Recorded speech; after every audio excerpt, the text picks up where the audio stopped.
Rec rights. Author's note. I can trace the inspiration for rec rights directly to both its sources. 1. There was a story in the Anchorage Daily News about a wicked dogleg on the Glen Highway that kept putting semis into the ditch. 2. While I've never been able to make it past the first chapter of Rebecca, I read and loved Daphne du Maurier's Jamaica Inn when I was very young. QED. And it sure was fun to revisit Kate's long seduction of Jim. But then, he was always toast, and we always knew it. A 24-year-old woman in a 1991 Ford Supercab pickup had been driving back from the liquor store, which pretty much justified the existence of Crosswind Creek. She was there because she'd run out of whiskey, and not because she'd been serving it to guests. Her drinking was no longer a problem. Sergeant Jim Chopin of the Alaska State Troopers wouldn't have minded so much, except that on her way out of the liquor store's parking lot, she'd T-boned a 1994 Dodge Stratus four-door sedan with a mother, 2 children, and a set of grandparents inside. The grandfather was DOA. The 13-year-old had a chance if the medevac chopper made it to the hospital in Otna in time. The rest of the living were on their way to the hospital via ground transportation, and the dead were in body bags when the second call came in. Another accident, this one about halfway between Tuk and the Otna turnoff to the park. A 43-year-old man driving a 1995 Toyota 4Runner had collided with a 19-year-old man driving a 2001 Ski-Doo snow machine.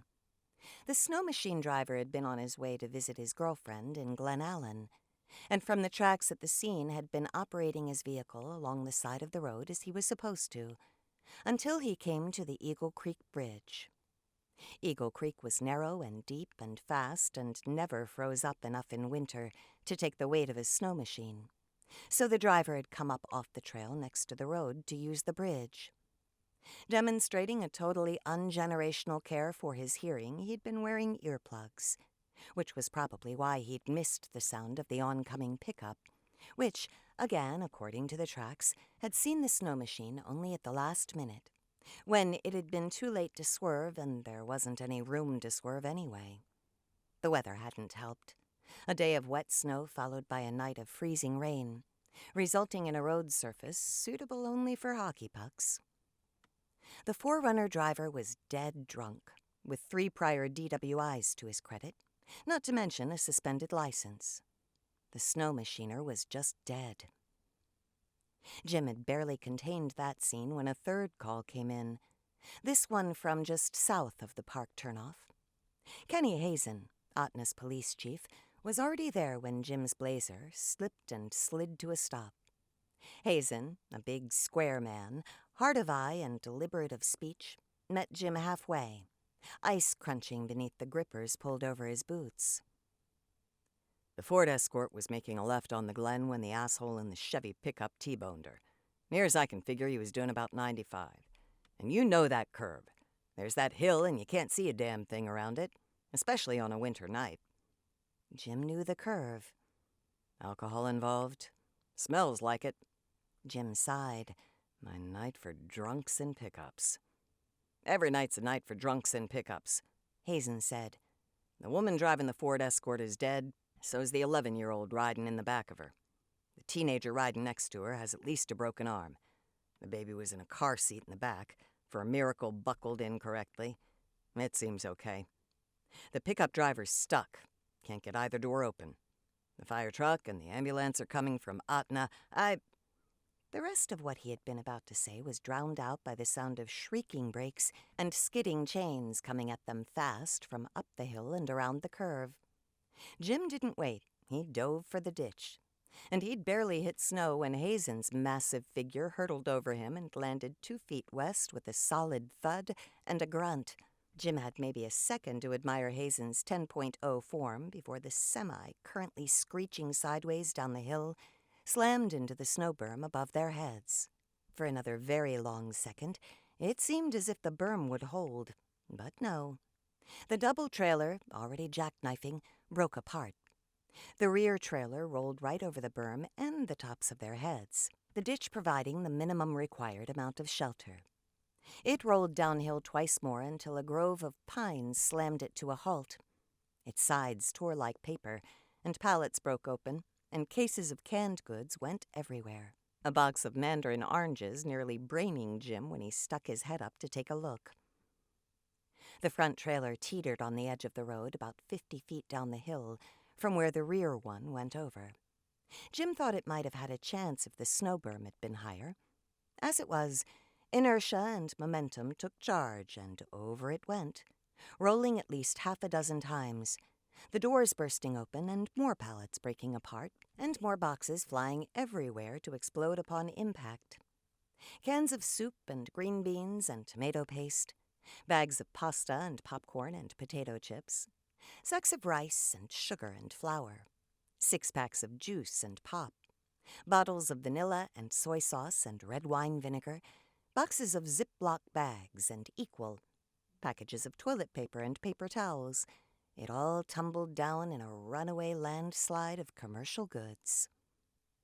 Jim, watching from the safety of the ditch, said in an awed voice, "I've never really appreciated the phrase bombs bursting in air before." "It's kind of like Da Nang," Hazen agreed. When it appeared certain that the semi-tractor was going to stay on the road, Jim and Hazen climbed out of the ditch and over the berm. The tractor was jammed against the side of the hill out of which the road had been cut. The motor was still running, the headlights still on. Hazen climbed up and opened the passenger side door. "Hey, you all right in there?" A low moan was his reply. Hazen climbed inside the cab. "She smacked her head pretty good," he said, "but I think the rest of her's okay. Get on the horn, why don't you?" On suddenly shaking legs, Jim walked to his vehicle and raised the Atna Emergency Response Team, who didn't sound thrilled about a fourth call-out in as many hours, especially one in which no bodies were involved. At dawn, Jim was even less happy to be able to supply them with one. As usual, the news hadn't taken long to get around, and by the time the sky lightened to a pale gray, the hillside was swarming with park rats picking over the detritus. "They're like seagulls," Jim said. Hazen yawned, resettling his cap against the steady drizzle. Traffic swished by on the damp pavement behind them, vehicles slowing down when they saw the police vehicles pulled to the side of the road. The semi was long gone, towed to Atna. Hazen had taken the driver to the hospital there, along with the victims of the previous accident, and returned to the scene before daylight. Hazen grunted. "Except they don't shit all over everything. You talked to the shipper?" Jim nodded. "Yeah, I called Anchorage. They called the store and Toke. I think they're trying to decide whose insurance company is liable for damages." Hazen jerked his chin at the swarm on the hillside. "Think we should stop them?" "Think we could?" Jim said. "Probably not. Not wading around in hip-deep snow that's mostly ice by now anyway." Jim said. "They'd be gone before we got down there. Besides, the shipping guy said not to bother." "Not like it hasn't happened before," Hazen said, nodding. "They're performing a public service, cleaning up the mess so the shipper or the state don't have to." "What about the trailers?" Hazen snorted. "What about them? Couple of buds, straight haul, look about 30 years old. You could pick up a couple more just like 'em off the internet for $1,700–$1,800. He saw Jim's look. "I did some driving back when. Anyway, the tires might be worth something, but like you were saying, you'd have to be willing to climb down and wade around to get them, not to mention haul them back up. Easier just to buy 'em new and already on the trailer, hitch up and go. No missed deadlines that way, and believe you me, truckers are all about deadlines." "Yeah." Jim frowned. "Did you hear that?" Hazen's brows drew together. "Yep. Sounded like a scream. Look." He pointed. "Somebody's waving at you. I think they want you down there." Jim regarded the waving and screaming at the bottom of the hill with distinct disfavor. "Why me and not you? This is a state highway," Hazen said virtuously, and grinned when he saw Jim's expression. "I wouldn't dream of overstepping my authority, which, after all, stops at the Atna city limits." "My ass," Jim said. He heard Hazen chuckle when he began the slippery descent of the hillside below the highway. It was one long, wet slide, punctuated by tree trunks that had an uncanny habit of leaping out in front of him just when he'd achieved too much momentum to stop. It didn't help that the spruces among them were beginning to ooze sap. He was covered with it by the time he reached the small knot of people clustered around a tiny hollow, all staring down at something, which accounted for the ill humor in his voice when he said, "All right, what's the problem?" They turned as one and stared at him out of white faces. Some he knew, a few were unfamiliar. Marty and Dickie Grayling were regulars at the roadhouse. A girl had her face tucked into Marty's armpit. All Jim could see of her was a lot of black hair. Her shoulders were shaking. A heavy-set man with a permanent scowl turned that scowl on Jim, like the girl crying was Jim's fault. Jim didn't take it personally, having a lot of experience with shock in all its various forms. More gently this time he said, "What's the problem?" Another woman, this one older and thicker through the middle, her ruddy cheeks leached of color, motioned with her hands. The circle parted, to reveal the body of a man, mostly white. Maybe some native, if the straight black hair was an indication. The fleshy nose of the drinker beneath eyebrows so stingy they looked moth-eaten. A slack mouth sat over a receding chin with a faint down of ragged beard that looked more like neglect than fashion. He was probably in his late 30s, wearing jeans, blue plaid flannel shirt, thin nylon windbreaker, high-top tennis shoes over thick socks. No hat and no gloves either, although Jim had to turn him over to tell, because his hands had been tied behind his back with the same kind of rope that bound his ankles. "So, what do you think? Suicide?" Hazen said, after they'd put the victim in a body bag, tied it off to a length of polypro and hauled it to the road. "What was your first clue?" Jim said. "The bullet hole in the back of his head?" They stooped to examine the entry wound. 22? Jim said. "Handgun," Hazen said, nodding. He turned the body face up. "And no exit wound. We got mob in Alaska?" "Not so as you'd notice," Jim said. He looked back at the body. "Up till now." Hazen jerked his head. "Take a look at the skid marks." "Oh, yeah? Anything left?" "Enough. There was no reason for her to slam on the brakes the way she did. Some black ice, sure, here and there, but she had her chains on. Moderate rate of speed, fair visibility. And checked her driving record. She's clean. Got a good rep with her outfit. I talked to her boss, and he's ready to take her back on as soon as she gets out of the hospital. Let's go talk to her," Jim said. The semi-driver was laying in a bed in the Otna hospital, brow bandaged, both eyes black and swollen. "When the fuck do I get out of this place?" she said when Jim entered the room. "Beats me," he said, removing his cap. "I'm Sergeant Jim Chopin, with the Alaska State Troopers." "I know who you are," she said malevolently. "The so-called father of the goddamn park.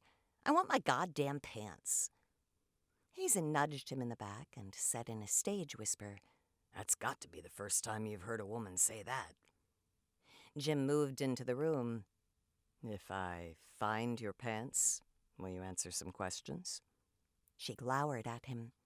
She was short-limbed and thick-set with pale, freckled skin and fine orange hair cut like a Marine's. "Find me the pants first."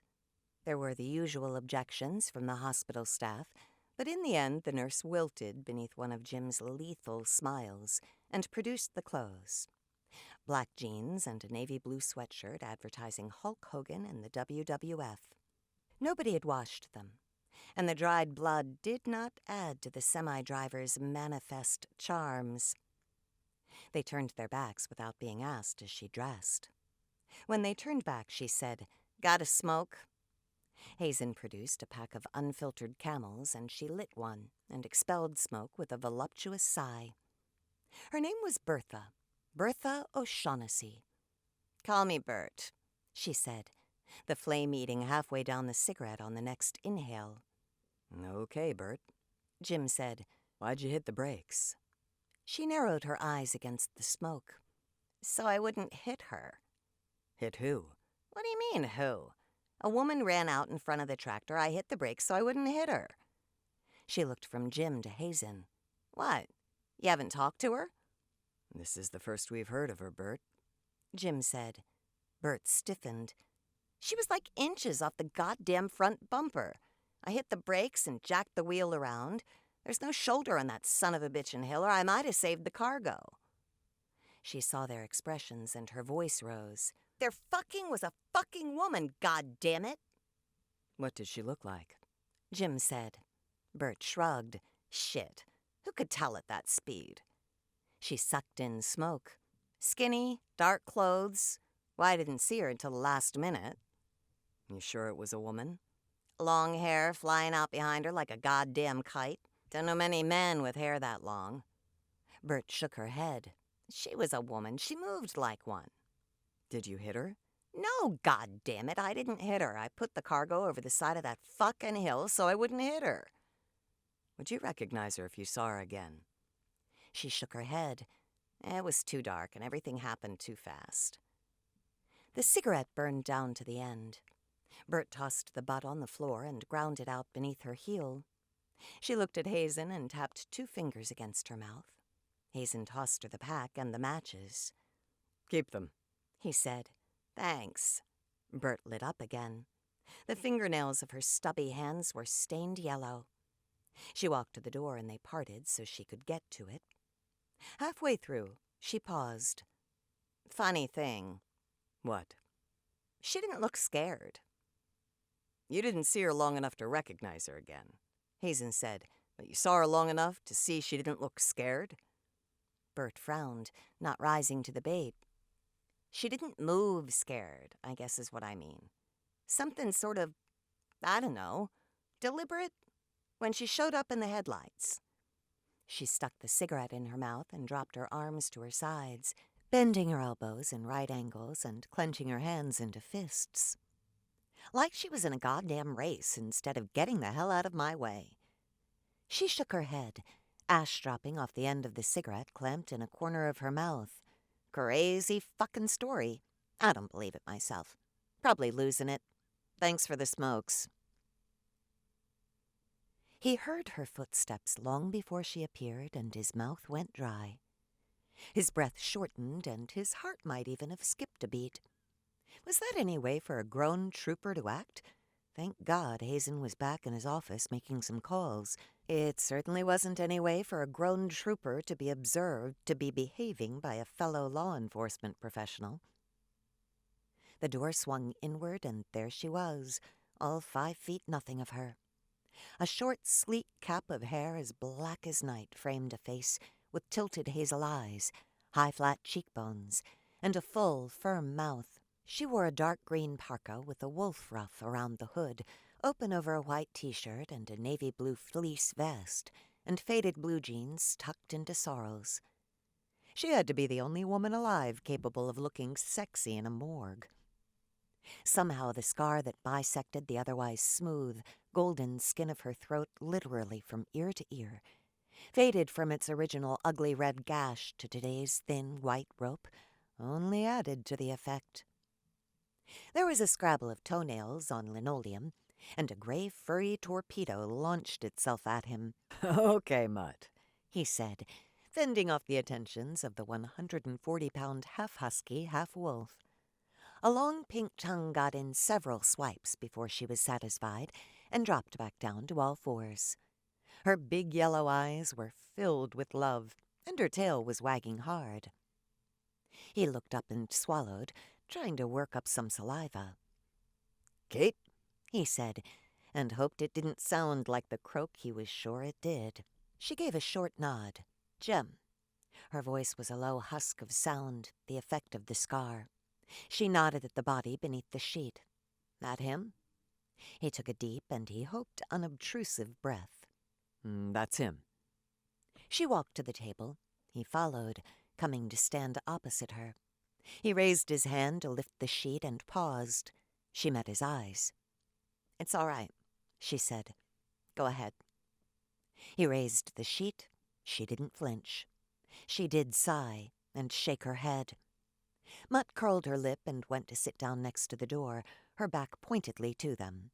"Put it back." He did. "You know him?" She nodded. "It's Paul Kameroff, some kind of third cousin to Auntie Vi." She sounded tired. "How did he die?" "A bullet to the back of the head. No exit wound." Her gaze sharpened. "Small caliber weapon?" .22, we think. Haven't recovered the bullet as yet." She was silent for a moment. "Where'd you find him?" "At the bottom of Hell Hill." She frowned. "Someone shot him and then tossed him out of a car window?" "Looks like. We'd never have found the body if it weren't for a semi jackknifing over the side on top of him." "Another one? That's the fourth this winter." "And the state says there's nothing wrong with the grade of that curve." He said. So anyway, the seagulls were out scavenging like mad, and some of them stumbled over Paul here. His hands and feet were tied, by the way. "Tied, and then shot, and then tossed," she said. "Yeah. What was he into?" "Nothing." She saw his expression. "I mean it, Jim. Nothing. Paul was, well, to tell the truth, he wasn't too bright. He was a couple of years behind me in school, and he never would have made it through if his sister hadn't carried him. Sonia," she added. "They were a year apart, I think." "He live in the park?" She stayed. He left when someone, probably Emma or Auntie Vi, finagled him a Teamster's card. Last I heard, he was working roustabout for our Petco up in Prudhoe Bay. Week on, week off, free food and board while he was working, good salary, pretty cushy deal all around. Paul might not have been very bright, but he was smart enough not to screw that up. She looked down at the body, or so I would have thought. "What does a roustabout do?" She shrugged. "Whatever they ask him to. Oil field cleanup, moving flow pipe around the store's yard, on the emergency response team for fires, loading and unloading luggage for the charter, driving crew change buses, supervising the stick pickers." "What kind of trouble could he get into on that job?" "I told you." "Yeah, you told me." He jerked his chin at the body. "And yet here he lies with a bullet in his brain." He let the silence lie there like a wet, heavy blanket, and knew a fleeting gratitude that at least she didn't turn his knees to water when he was on the job. "Let's go out there," she said. "Out where? You mean where we found the body?" "Yeah." It was as gray and drizzly at the scene as when he and Hazen had left it. You wouldn't have known that a ragged ridge of tall mountains was holding up the edge of the eastern sky if you hadn't seen them on a clear day, or that a river draining 20 million acres of national park was winding its serpentine way through the valley below. No, this was just barely a 2-lane road hacked out of the side of a steep hill, with one too many switchbacks in it for safety. As witness the wrecks of the 2 trailers below. "You're not going to make me climb down there again, are you?" he said dismally, but she was already over the snow berm and scaling the snow-covered hillside. Mutt gave a short, joyous bark and leaped the berm in a single bound, vanishing into the underbrush in search of the elusive Arctic hare.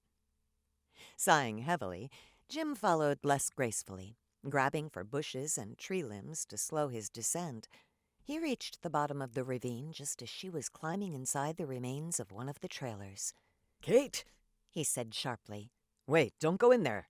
The whole damn thing's probably ready to collapse." She went in anyway, and cursing, he followed.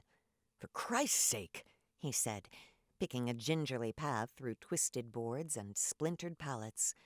"What's left to look at in here? Everything got tossed outside when the trailers went over." She'd brought the flashlight he carried with him in the blazer, and she was quartering what was left of the floor of the trailer, not an easy task because the trailer had come to rest upside down. He crunched through a pile of chocolate chips, fuming. "What are you looking for?" he said. "What the hell's the wreck got to do with Paul Kameroff?" She clicked off the flashlight and clambered back outside. He gritted his teeth and followed her through the trees, still standing to the second trailer. This one was resting on its side, or what was left of it. Jim noticed that, like the other trailer, all the tires were missing. The park rats hadn't wasted any time, but he did wonder what they thought they were going to use them on. It wasn't like you could mount the tire of an 18-wheeler on a Ford Ranger F-150 pickup truck. Not and go unnoticed, at any rate. He had the time to think all this as he slogged through the knee-deep snow, and time to wish he'd never called Kate in, or better yet, never met her in the first place ever in his whole life. Trouble, that's what she was. Nothing but trouble. And the proximate cause of his boots being wet through to his socks. He swore. "Give me your hand." He looked up and she was standing in the hole of the trailer, looking perfectly natural, surrounded by twisted metal and torn wood. Why? He said. Wasn't anything in the other one? Everything the trailer was hauling is now piled up in some park rat's cache. What the hell is there to see? "Come up and find out," she said. It was a challenge, and he took her up on it, using her hand and the rickety side of the trailer to pull himself up. A can of cream of mushroom soup came rolling out from a dark corner, and he stumbled over it to bump into Kate. He froze. She smiled up at him, not moving. "Gosh," she said, "you've picked up some snow, Jim." She leaned over to brush a clump that clung to his pants leg, and she took her time standing up again. There was the inevitable reaction, fight it though he would. He stood very still, his jaw working. She smiled again, and the pitiful thing was she wasn't even working him at full power. What? He said through his teeth. Was so all-fired important in here that you just had to see? "Over here," she said, leading the way. The surface beneath his feet shuddered and shook. He wasn't sure if it was the wreck or him. What's the difference, he thought, and almost laughed. She played the flashlight over an intact corner of the trailer. "Look, you see it?" Jim tried to focus. What? Wait. His voice sharpened. What's that? "Blood, I think, on what used to be the floor." Jim had a lowering feeling that he knew what she was getting at, but he said stubbornly, So what? Maybe there was a side of beef strung up in that corner. Maybe it dripped a little. "This isn't a reefer, Jim. It's straight storage. Nothing but dry or canned goods. I think you should take a sample and get the lab to run it through their magic machines." You're a witch, aren't you? He said 2 days later. Go ahead, you can say it. I won't tell. I may personally burn you at the stake, but I won't tell. They were sitting at the River Street Cafe in Niniltna, where Laurel Mechanic presided over grill and table and dispensed not awful coffee out of a large stainless steel urn. The village of Niniltna, year-round population 403, wasn't large enough for a street sign.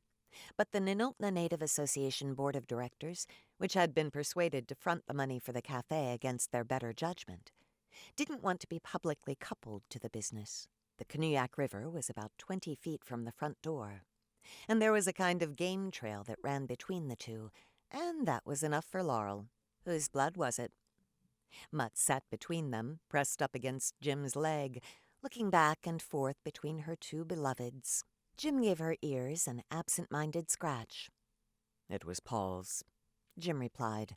But then you knew that. "I thought maybe," she said. Yeah. So his body wasn't on the ground when the trailer went over it. It was in the trailer and got thrown out when the trailer hit bottom and broke open. "Yeah." So Paul Kameroff wasn't killed in the park. He was probably killed in Anchorage and loaded into the trailer there. Jim brooded over his coffee. To what purpose? He said. To be unloaded with the rest of the groceries and took? It doesn't seem likely.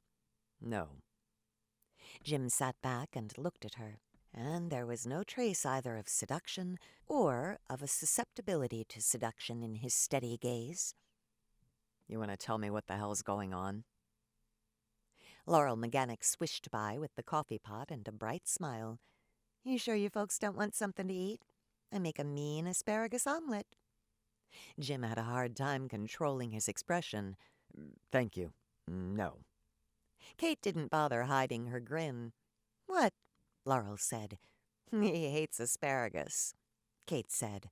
"Hmm." Laurel topped off their mugs and said to Kate with a grin of her own, "And you would know this how?" Jim noted with interest the faint color in Kate's cheeks, and kept watch as she became involved in doctoring her coffee with evaporated milk until the coffee was a nice tan in color. After that came the sugar, a lot of it. Jim averted his eyes and tried not to shudder. Ballistics took a look at the bullet. And? They ran it through every possible database going back to the Civil War. No matches. "There wouldn't be," she said. "This was a hit, Jim. Whoever did this was a pro." He thought of the neat knots on Kamarov's wrists and ankles, the equally neat placement of the bullet in the back of the head. It was all very, well, neat. "Yeah," he said. "That's pretty obvious. Tell me something." "What?" "We got mob in Alaska." She considered. "We got the Aleut mob," she offered. "You don't want to cross them, they'll sic Senator Stevens on you." When he stopped laughing, she said, "I've been asking around since I saw you last." "Asking who? And asking what?" "Paul's family, Sonia, mostly. Although she's not saying much." "Sonia's the sister." "Yes." Her expression was unreadable. He waited. When nothing else came, he said, "And you found out what from all this asking around? Anything that will help us find out who tied up Paul Kamarov and put a bullet in his brain?" She glared at him. "I don't need to be reminded of the object of the exercise." "Funny, I thought you did." "I won't let the park's tribal loyalty screw up my investigation, Kate." "Neither will I." "Good to know." She drank coffee, a delaying tactic to regain control over her temper. "For one thing, I found out that my information on Paul was out of date. He wasn't working for our Petco on the slope anymore. He'd moved to town." "Who was he working for?" "Masterson Hauling and Storage." He paused in the act of raising his mug. "Really?" "Really." "That would be the same outfit that owns the tractor-trailer that went over the side of Hell Hill a couple of nights ago?" "It would," "Well," Jim said, putting down his mug. "isn't that interesting?" "You might even call it a clue," she said. "When do you leave?" "Immediately." He reached for the cap with the trooper seal on the crown. Mutt got to her feet, tail wagging. She was always ready for action. "Got room for 2 more?" Kate said. He paused. "I meant what I said, Kate." She replied without heat. "I did too." "I won't hide what I find, no matter who it involves." "I know." He put his cap on and tugged it down. "All right, then, let's move like we got a purpose." The Cessna was fueled and ready at Naniltna's 4,800-foot dirt airstrip. Kate untied her while Jim did the pre-flight, and they were in the air 15 minutes later. He leveled them out at 5,000 feet and set the GPS. It was only then that he realized he'd be spending an hour plus touching shoulders with the one woman in all the gin joints in all the world who liked to drive him right out of his mind. He could hear her inhaling over the headphones and clicked off the channel. But that didn't help because he could still see the rise and fall of her breast out of the corner of his eye. He knew she didn't wear perfume, but he could smell her anyway, an alluring mixture of soap and wood smoke that his renegade pheromones translated as all heat. A cold nose against the back of his neck made him jump, and Kate laughed. It was a very seductive laugh, or so it seemed to him, and he found himself leaning forward into the seatbelt as if he could push the plane along faster by doing so. He had never been so grateful in his life to hear Anchorage ATC come on the headset, and he burned up the old Sword Highway like he was driving for NASCAR, only at 500 feet. The landing at Merrill Field was a runway paint job, and he was out of the plane the instant it rolled to a stop. It didn't make him feel any better to see the tiny smile tugging at the corner of her lips. Masterson Hauling and Storage was headquartered in a massive warehouse in Midtown off Old Sword near International. It was surrounded by a lot of other warehouses, car dealerships, a candy factory, a strip club, and the Arctic Roadrunner, home of the best cheeseburger in the state. "What time is it?" Kate said. Not lunchtime. She gave him an exaggeratedly hopeful look. "After?" Jim was partial to a good cheeseburger himself. Works for me. The reception area of Masterson Hauling and Storage was a small room behind a door with a window in it. There was a yellow and green striped love seat, much the worse for wear, next to a pressed board telephone stand laden with a phone and a phone book and a stack of American trucker magazines. At a desk, a young woman with bleached blonde hair spiked into a dolly sculpture was applying more liner to brown eyes that already looked strongly raccoonish. "May I help you all?" she said. She saw Mud and the burgeoning smile went away. "I'm so sorry. We can't have animals in here." Jim smiled down at her. Sure you can, he said in a suddenly slow and very deep drawl. He let an admiring gaze drift down to the tight white man's shirt that was straining at its buttons, and from there to the nameplate on the front of the desk. Candy? Candy forgot all about Mutt, and when she spoke again her voice was a little breathless. Candy was not very long out of the very deep American South, and her R's had a tendency to defer to her H's. "Y'all are a trooper?" I am that. Jim didn't bother to introduce Kate, which was okay because Kate wasn't registering even on Candy's extreme peripheral vision. Who's your boss, Candy? Her hands and eyelashes fluttered uncontrollably. "Why, that would be Mr. Masterson, Mr. Conway Masterson." He let his smile widen. I like the way you say his name, Candy. More fluttering. "Thank you kindly, Mr. Officer." It's Jim Chopin, Candy. Sergeant Chopin of the Alaska State Troopers. I'd like to speak to your boss for a few minutes, if it's convenient for him. "Why, certainly, Sergeant," Candy said, and reached for the phone. She missed it on the first try, and blushing again, had to disconnect from Jim's eyes. Jim looked at Kate. To his surprise, she was grinning and not bothering to hide it. "The father of the park has his uses," she said. I told you I never did deserve that title, he said. She fluttered her eyelashes. "Ah, but did you earn it, Sergeant Chopin, sir?" He thought longingly, not for the first time, just how much he'd like to wring her neck. Well, after. Candy hung up and twinkled up at him. "Mr. Masterson can see you now, Sergeant Chopin." Thank you, Candy. "Just on up the stairs now, first door at the top. And don't forget to stop off to say bye." I don't think any man worthy of the name could forget to do that, Jim said gallantly. Mutt was waiting for him around the corner. "What are you grinning at?" he said to her, and escaped up the stairs behind a Kate whose shoulders were shaking slightly. Conway Masterson's office was large and utilitarian, the desk piled with bills of lading and maintenance schedules and correspondence, more of the same stacked on top of a wall of filing cabinets. There was one window overlooking the interior of the warehouse, and one of the fluorescent lights was flickering overhead. One wall was given over to a large dry board, divided into grids indicating trucks out on runs to Homer, Seward, Valdez, Tok, Fairbanks, Coldfoot, and Deadhorse, including departure time, estimated arrival, and cargo.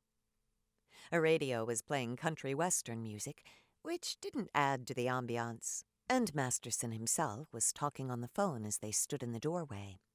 He waved them inside and kept talking. Well, get to it. I've got 4 loads scheduled for the Fairbanks warehouse already this week, and I'm down 2 trailers. He hung up. You're the trooper, he said to Jim. To Kate he said, "Who are you? And who the fuck said you could bring a dog up here?" Mutt's ears went back, and a low growl rumbled up out of her throat. Masterson bared his teeth and growled back.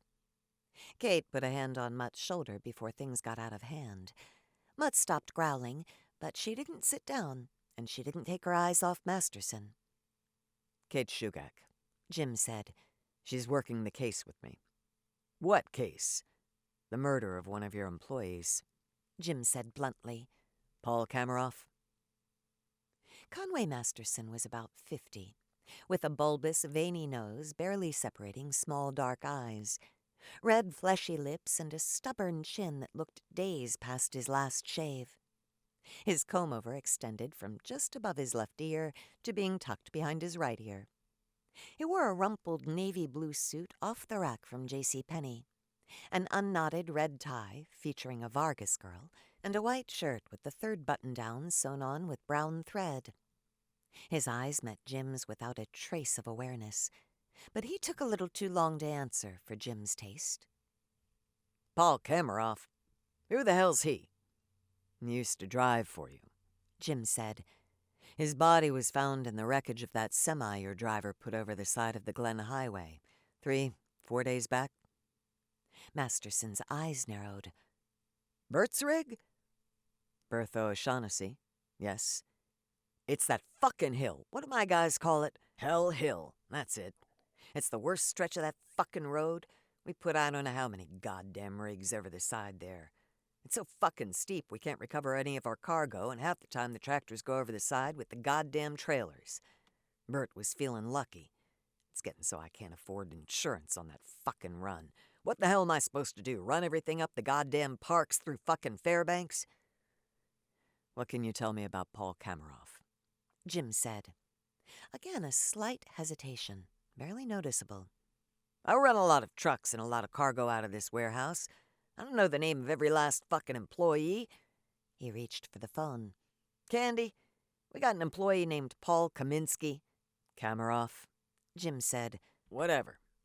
Masterson said. If he's got an employee file, make him a copy. He hung up. That all? No. Jim said. I'll need to talk to anyone who worked with Paul Kameroff. What the fuck for? My delivery schedule's already down the shitter this month. I don't need you fucking around in the warehouse, slowing things down even more. Nevertheless, Jim said, imperturbable. That didn't take long, Kate said as they sat down with loaded trays. No, it didn't, did it? Jim said, reaching for the mustard. Amazing how in a crew of 20, Masterson couldn't remember Paul Kameroff. Amazing how any of a crew of 20 barely remembered that Paul existed, Kate said, and dug in. There was silence for a few bliss-filled minutes.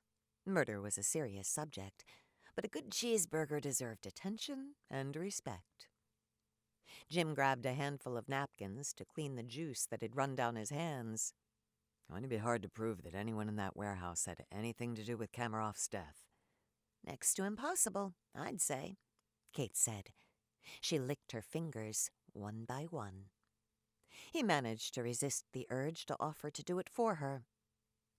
There used to be rumors about the truckers in Alaska. There used to be fact about the truckers in Alaska, Kate said, sitting back in the booth. They were a pretty rough crowd during the pipeline days. I was just a kid when they first had oil in the line back in, July of 1977, I guess. But I remember hearing about how they expected a body to come out the other end with the first of the oil. Did it? No, if there were any bodies. There's almost 600,000 mostly uninhabited square miles out there to have dumped them in. Which naturally begs the question, why was Paul Kameroff's body dumped in the back of a trailer that was going to be unloaded in Tok the next day? Kate met his eyes. Whoever killed him wanted his body to be found, they said at the same time. Jim shoved his tray to one side. It was a very formal little murder. He was bound first, hands and feet. No possibility of a struggle when the time came, and then shot. They wanted that bullet to go right where it did. An execution, Kate said, part of the message. Hi, y'all, a voice said. They looked up to see Candy standing next to their table, tray in hand, and a bright smile on her freshly made-up face. It took Jim a second to remember her name, but only a second. Candy, he said, and flashed out his broadest, most welcoming smile. He scooted over in the booth. Have a seat. Candy didn't even look at Kate, who stood up and said, "I'll just check on Mutt." Jim didn't need to see her meaningful look to know what he was supposed to do. He put his arm along the back of the booth and smiled down at little Candy. "Now, nice to see you again." Little Candy's blush was so powerful, it caused her pancake makeup to glow like pale pink neon. "Well," Kate said.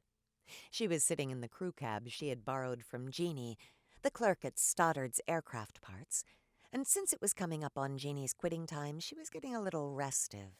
"She didn't know anything either," he said, slamming into the passenger seat. Mutt poked her nose into the front seat and rested a consoling chin on his shoulder. Did she know Paul, at least? "Yes, she knew Paul enough to give him his paycheck every 2 weeks. Oh, and to forward his calls to the shop?" What calls? He gave an irritable shrug. Mutt gave him a wounded look and withdrew her support. "Seems like he called his sister a lot." Sonia? He nodded. "Yeah." Kate, in the act of starting the engine, paused with her hand on the key. Define a lot. "Often enough for Candy to recognize her voice. Maybe once or twice a week." Kate stared out the windshield at the unprepossessing city winterscape. There was a lot of slush on the road, a lot of snow on the sides of the road, and the hum of studded tires on pavement as vehicles so dirty you couldn't make out their color, never mind their make, splattered by. Why at work, I wonder? "I don't know. Maybe when he was at work was the only time she could get to a phone. She lives in the park, right?" Yes, outside Ninotna. And no, I don't think she has a phone. She'd have to go into town to make the call. "Maybe he couldn't afford one." If he was a teamster, he could afford a phone. But then why call so often? A couple of times a week? What's that about? She started bouncing her knee, a sure sign of intense Shugak rumination. Their parents are okay last time I checked. There aren't any other brothers or sisters. Why is she calling him twice a week? She looked at the clock on the dash and started the truck. We've got to get this truck back before Jeannie thinks we've taken it and headed for California. The three of them were back in the Cessna and halfway home, crossing the silver ribbon of the Trans-Alaska Pipeline 5,000 feet below, when she spoke again. "Jim, do you have a list of dates of when semis have skidded off of Hell Hill?" "No," he said in surprise. "Hazen probably does, since he's the one who responds to them most of the time." "Let's go to Atna," she said. He changed course without asking why. It was well after dark when they landed. He taxied up to the Frontier Air Terminal, where the Atna police chief was waiting. "I hope you've got something to tell me more interesting than my dinner," the police chief said. "Which I was about to sit down to." Kate brightened. "We going to Tony's?" Tony's was the Atna Lodge, a hotel on the edge of the river. What it lacked for in the way of rooms, which were converted Atco trailers, it more than made up for in its chef, Tony's partner in life and in the business. Hazen sighed. "I guess we are." Both men knew there was no point in asking Kate Shugak any questions until she was on the safe side of her exquisitely charred 16-ounce T-bone, not to mention the green salad with blue cheese on the side, a baked potato with all the trimmings, and pumpkin pie to follow. The Atna police chief, who was a big man with a bigger beer belly, said, "Where the hell does she put it all?" "Maybe she diets," Jim said, who was thinking of the cheeseburger and wondering the same thing. Kate surfaced for long enough to say, "Diet?" like it was a bad word. When the plates had been cleared, they all sat back with similar satisfied expressions on their faces. A high-pressure system had moved in from the northwest, and outside the window the river's icy surface began to glow, a reflection of the light of the rising moon. The snow-covered peaks of the Quilaks stood out in bold relief against a black, starry sky. Mutt, recipient of her own steak, served rare, gave a satisfied sigh and lay down on Jim's feet. Jim stirred. Admiring the view was all well and good.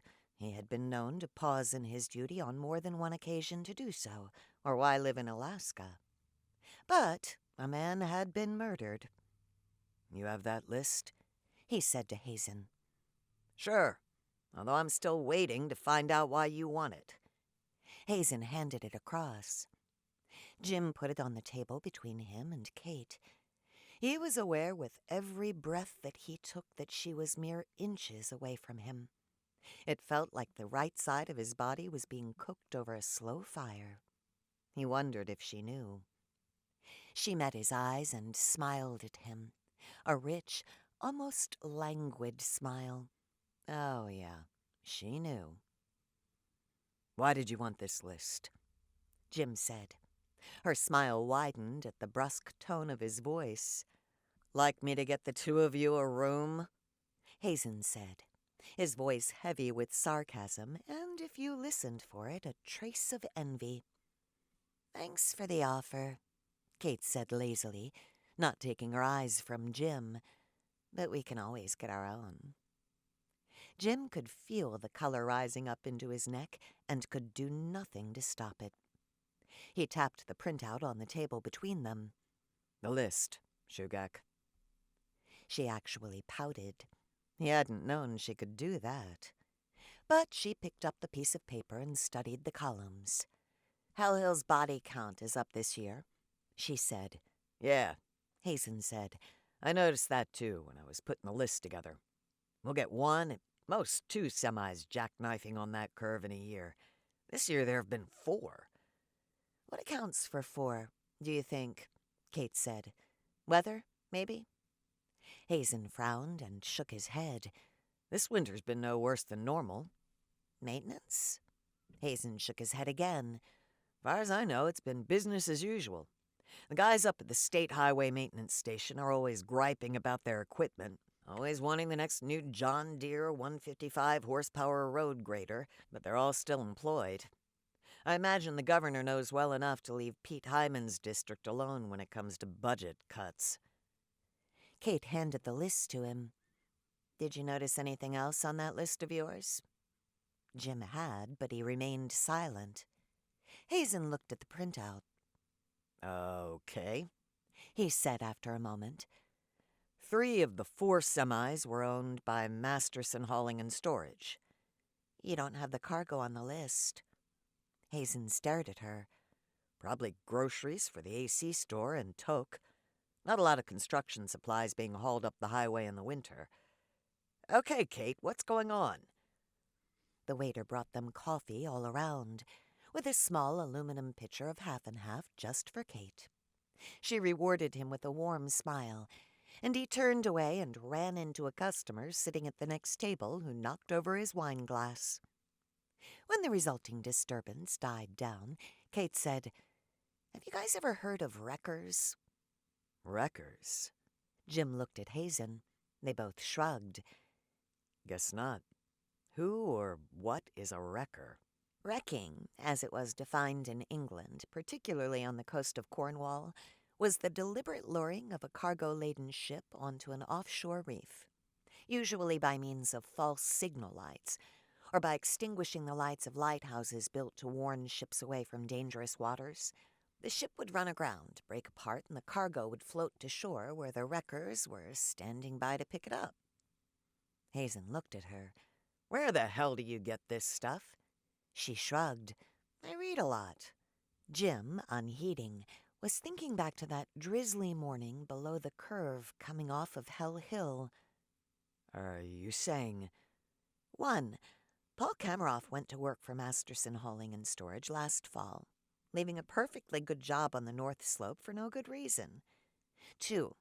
His sister Sonia called him at work once or twice a week from November on. 3. Bert O'Shaughnessy said she braked because she saw a woman run in front of her semi. 4. All the Masterson trucks were hauling groceries bound for AC and Toke. Jesus Christ, Hazen said. You're saying that the grocery loads Masterson Hauling was running to Toke were deliberately targeted? Jim said. By this Sonia? Who's what, the sister of the dead man? Hazen said. By Sonia and who's ever in it with her, Kate said. There were a lot of people on the hillside that day, you told me. She was just one of them. She drank coffee. You should talk to the drivers of the other trucks that went over. See how many of them saw someone run in front of their semi. And Masterson found out, Jim said. Kate nodded. He'd lost at most one truck per year in previous years, and there are other trucking outfits that make that run. He must have wondered why he was being picked on. So, Hazen said, Paul Kameroff was fingering loads for his sister Sonia? There's a big dry board in Masterson's office, Kate said. It had all the trips on it, all the trucks, where they were going and what they were carrying, when they were leaving and when they were scheduled to arrive. I think Sonia called Paul a couple of times every week just to see what was heading our way. I don't get it, Jim said. The trucking firms lose a semi of stuff a year, maybe, and they don't make a fuss about who picks it up after. The park rats are onto a good thing here. Why get greedy? Why ruin it? Is the park having a rough year? I don't think they were picking up stuff for subsistence purposes, Kate said. You think they were reselling it? Jim said. She nodded.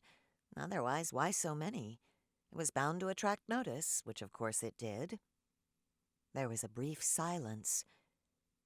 You think, Hazen said. I think Masterson figured it out, killed Kameroff, and tossed the body in the back of Bert's trailer, knowing it was going to be run off the road, like the others had been, Kate said, knowing that the body would be a message to the people at the other end. Jesus Christ, Hazen said again. The driver could have been killed. She sure could, Kate said. She looked at Jim. I told you, that's a tough crowd. Jim found a friendly judge and got a warrant to toss the premises of Masterson Hauling and Storage. He didn't find anything. The 3 drivers of the previous 3 wrecks had taken early retirement long before he ever got there and had moved outside. Candy was genuinely distressed when she couldn't find their personnel files. The union local knew a different judge, and Jim never did get to look at the union's membership files. Sonia Kameroff cried a lot during her interrogation, and said very little. Bert O'Shaughnessy couldn't positively identify Sonia as the woman she'd seen running in front of her semi. Jim talked to a few of the others he had seen at the wreck that day, only to be greeted with blank stares. Trucks always go off that hill, one man told him. Always will. It's a bad hill. Shit, Jim. We're doing a public service by cleaning up the mess. That trucking outfit sure ain't gonna do nothing. No point in letting all that food go to waste. I can't prove a damn thing, Jim said to Kate. No, Kate said, face turned up to the sun. They were in the back of her cabin, sitting on the boulder perched at the edge of the cliff overlooking the stream. March had come in like the proverbial lion, and the snow cover was melting almost as they watched. They could have killed someone, Kate. Someone did get killed, she said. Jim hated to let any case go, especially murder. Got any thoughts about the gun? She opened her eyes and looked at him, not without sympathy. Sure, they probably tossed it off Point Woronsoff, let the tides take it out. That's what I would have done. Nettled, he said, You're taking this awfully calmly. You went to school with the guy, don't you care? She was silent for a moment. Those wreckers I told you about? Yeah? Sometimes they drowned. Sometimes they got caught. And sometimes they got hanged. Sometimes people off the ships drowned. But most of the wreckers were peasants living way below the poverty line. No jobs to speak of, no homes, no way of feeding their kids.